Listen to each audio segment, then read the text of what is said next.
ആശ്വാസങ്ങൾ പോലുമില്ലാതെ വൃത്തത്തിലും വ്യാപാരത്തിലും വ്യഭിചാരത്തിലും ഒഴുകി ജീവിച്ചത് അദ്ദേഹത്തെ കരയിച്ചു. താങ്കൾ എന്തിനാണ് കരയുന്നത് എന്ന് ചോദിച്ചവരോട് നിങ്ങൾ വേണ്ടത്ര കരയാത്തതുകൊണ്ട് എന്നാണ് അദ്ദേഹം മറുപടി പറഞ്ഞത്. അദ്ദേഹം എല്ലാ വീടുകളും സന്ദർശിച്ചു. ജനങ്ങളെ കുമ്പസാരത്തിനൊരുക്കി.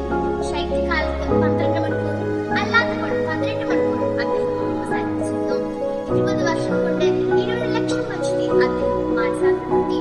പുരോഹിതരെ കുറിച്ച് അദ്ദേഹം പറഞ്ഞത് അറിയട്ടെ, സ്വർഗത്തിന് മാത്രമാണ് പുരോഹിതരുടെ വില അറിയുന്നത്. ഭൂമിയിലുള്ളവർ അത് അറിഞ്ഞിരുന്നുവെങ്കിൽ പുരോഹിതരോടുള്ള സ്നേഹം കൊണ്ട് മരിക്കുമായിരുന്നു.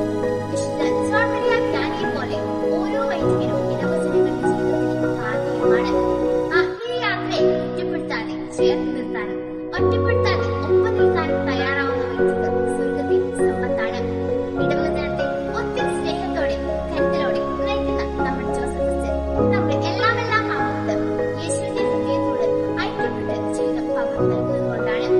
വിശ്വസ്തയോടെ ബലിയർപ്പിക്കുന്ന കുഞ്ഞുങ്ങളെ ഇടവജനത്തെ അൾത്താരയോട് ചേർത്ത് നിർത്താൻ പരിശ്രമിക്കുന്ന വിശ്വാസ പരിശീലനത്തെ ജാഗ്രതയോടെ പരിപാലിക്കുന്ന നമ്മുടെ ജോസഫ് അച്ഛൻ നമ്മുടെ നല്ലൊരു ഇടയനാണ്.